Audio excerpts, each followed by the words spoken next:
얼마 전 우리 정부는 세계를 깜짝 놀라게 할 정책 하나를 들고 나왔습니다. 그것은 바로 계산에 따라 주 69시간 근무가 가능하도록 하는 근로 개편안인데요. 예상대로 세계는 대한민국이 정말 이렇게 한다고? 라면서 진짜로 깜짝 놀라긴 했습니다. 근데 그 놀라는 이유가 다소 충격적인데요. 대한민국이 반대로 거꾸로 가고 있다는 것입니다. 포브스, 블룸버그와 함께 세계적인 비즈니스 매체 중 하나인 포춘은 매우 강력한 헤드라인으로 이 소식을 전하고 있는데요. 한국에서 주 4일 근무는 잊어라. 거의 70시간의 최대 근무 시간을 작정하고 있다. 라는 것이 기사의 헤드라인입니다. 기사는 미국 및 영국과 같은 경제권에서는 주 4일 근무제가 힘을 얻고 있는 가운데 연구에 따르면 근무 시간 단축이 생산성 저하 없이 피로감을 감소시키고 직원 유지율도 향상시킨 것으로 나타났지만 한국은 이와 정반대로 가고 있다고 말했는데요. 그러면서 이 아시아 국가는 직원들이 더 오래 일할 수 있도록 제안했다면서 이러한 변화가 오히려 가족을 꾸릴 수 있도록 장려할 것이라 주장했다는 것입니다. 지난 12월 윤석열 대통령이 처음 제안한 근로시간 상한선 개편 방안을 한국 정부가 공식적으로 발표했다는 기사는 한국도 현재까지는 2018년에 제정된 법안에 따라 주당 최대 52시간까지 근무 가능했고 이를 어기는 고용주는 벌금 또는 징역형까지 받을 위험이 있었으나 이번에 제안된 계획은 고용주에게 근로자의 초과 근무 시간을 월별, 분기별 또는 심지어 연 단위로 측정할 수 있도록 허락했다는 것인데요. 게다가 정부는 일주일 기준 초과 근무 시간을 29시간으로 확대하여 주 최대 근무 시간을 69시간으로 늘리는 것이라 전했습니다.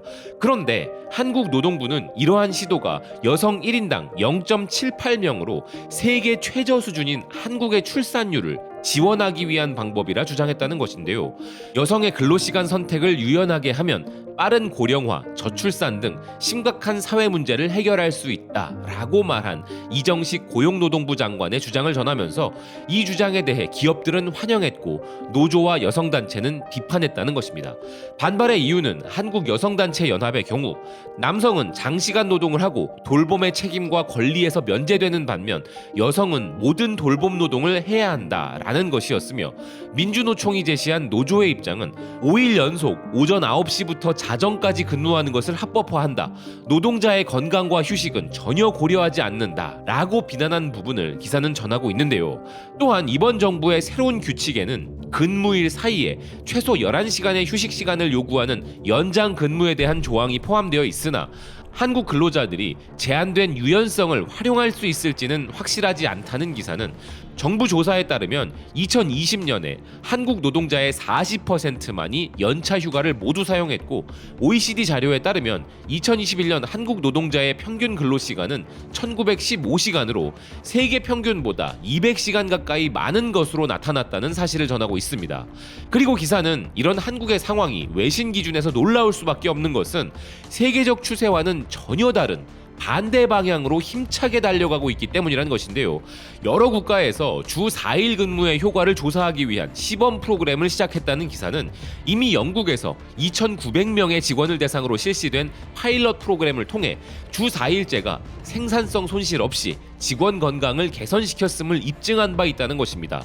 또한 정규 시간의 80%만 근무하는 직원에게 전액 급여를 제공한 6개월짜리 시험에서도 오히려 병가가 65% 감소하고 직원이 그만둘 가능성은 57%나 감소했으며 시험에 참가한 거의 모든 회사들이 주 4일 근무를 계속 유지하겠다 했다는 것인데요. 또한 영국 외의 다른 정부들도 주 4일 근무제 도입을 고려하고 있다고 합니다. 미국의 주의회 및 연방 상하원도 마찬가지로 주 32시간 근무제 법안을 도입하고 있고 호주 상원의원들 역시 직원들의 근무시간 단축을 위한 법안을 촉구하고 있다는 것인데요.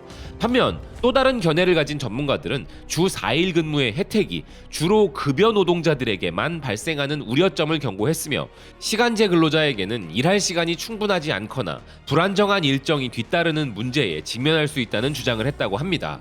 워싱턴 포스트 역시 같은 내용을 전하면서 주 52시간에서 69시간으로 근무 시간을 늘리는 한국 정부의 제안은 이미 일 중독으로 잘 알려진 한국에서 일과 삶의 균형을 망칠 것을 우려하는 야당과 임금 근로자들의 반발을 불러일으켰다 전하고 있는데요.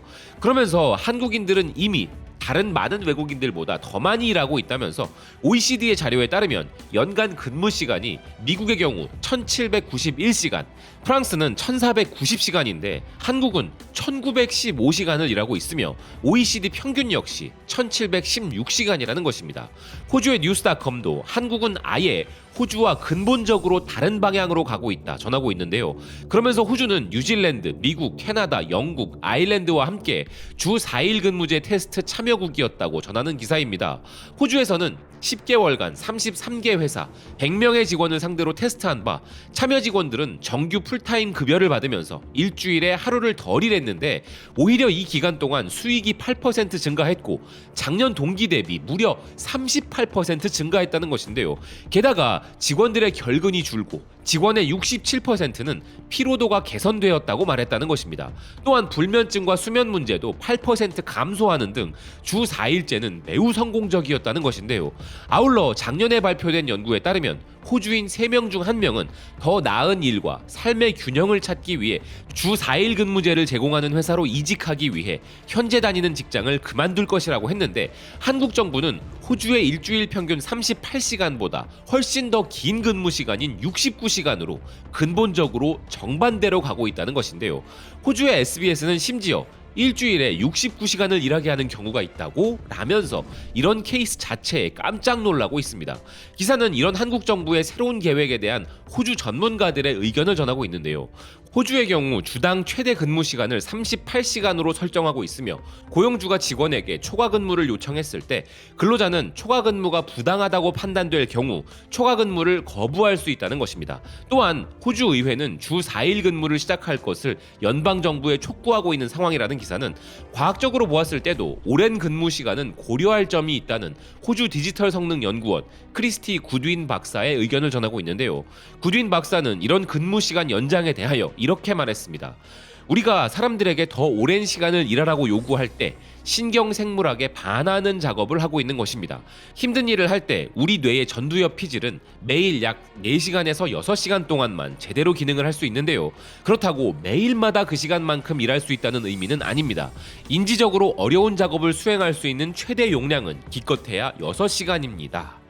그런 면에서 주 4일 근무제를 지지한다는 구드윈 박사는 그것이 생물학적으로 우리가 최적으로 작동하는 방식이기 때문에 지지하는 것이며 비즈니스에도 유익하다고 믿는다는 것인데요. 그리고 기사는 이 한국 정부의 제안이 계획대로 작동되지 않을 것이라는 의견도 제시했습니다. 시드니 대학교 경영대학원 부교수 안야 존스는 이렇게 말했는데요. 많은 회복 관련 연구에 따르면 짧은 휴식을 규칙적으로 관리하는 것이 한 번에 긴 휴식을 취하는 것만큼 중요합니다. 만일 어떤 직원이 쌓아온 초과 근무 때문에 대신 휴가를 낼 기회를 받게 되면 그 사람은 자신이 휴가에서 돌아와서 직면하게 될 일의 양에 대한 불안감이나 자신의 공백이 다른 사람들에게 가하게 되는 압박 때문에 휴가를 가지 않는 선택을 하게 된다는 연구가 있습니다. 오래 일하고 원하면 길게 쉬라는 개념은 불안정하며 제대로 작동하지 않는다는 것이죠. 기사를 전해드리면서 드는 생각은 이 문제는 그리 복잡한 게 아니라는 것이었습니다. 우선 이 정책으로 인하여 누가 이득을 보는가 혹은 누가 손해를 보는가를 고려해 본 다음 그럼 나는 어디에 속해 있는가를 생각해 보니 그랬는데요. 이를 정치적으로 여야 기준으로 나눠보는 것만큼 손해보는 장사는 없을 것 같습니다. 나의 정치적 이득과 내 삶의 이득은 다른 측면이기 때문인데요. 그래서 오로지 무엇이 나에게 유익한가 하는 사실만 따져보기로 했습니다. 정부는 항상 국민을 위한 선택을 하는 것이라고 말을 합니다. 그래서 이런 선택으로 인해 이득을 보는 집단에 나도 포함되는가를 고려해 본 것인데요. 거기 포함되는 사람은 적극적으로 찬성하고 심지어 80시간, 120시간도 찬성할 수 있겠죠. 반대로 서구권 국가들의 주 4일 근무제를 우리가 왜 따라야 하는지에 대해서는 대한민국이 거꾸로 가고 있다는 외신 기사들 속에 근거가 많이 제시되었다고 생각합니다. 그들은 대한민국을 개도국 수준의 경공업 산업 중심인 노동집약적 국가로 바라보지 않고 자신들과 같은 중공업과 첨단 산업 중심의 자본집약적 선진국 중 하나로 여겼기에 우리의 선택에 놀라워 두려워하고 있었던 것이죠. 바이스톰은 꼭 전해드려야 할 소식이 많아 주 7일 업로드를 하고 싶어도 주 5일 업로드를 꼭 지키고 있습니다. 이는 당연히 자발적인 것이며 더 오랜 시간 여러분들과 함께 하는데 반드시 필요한 원칙이기 때문입니다. 마찬가지로 언젠가 대한민국에 주 4일 근무제가 시행되는 그날이 온다면 바이스톰은 주 4일 업로드를 칼같이 지키겠다는 약속을 드리는 것으로 이 문제에 대한 견해를 대신하고자 합니다. 시청해주셔서 고맙습니다. 또 뵙겠습니다.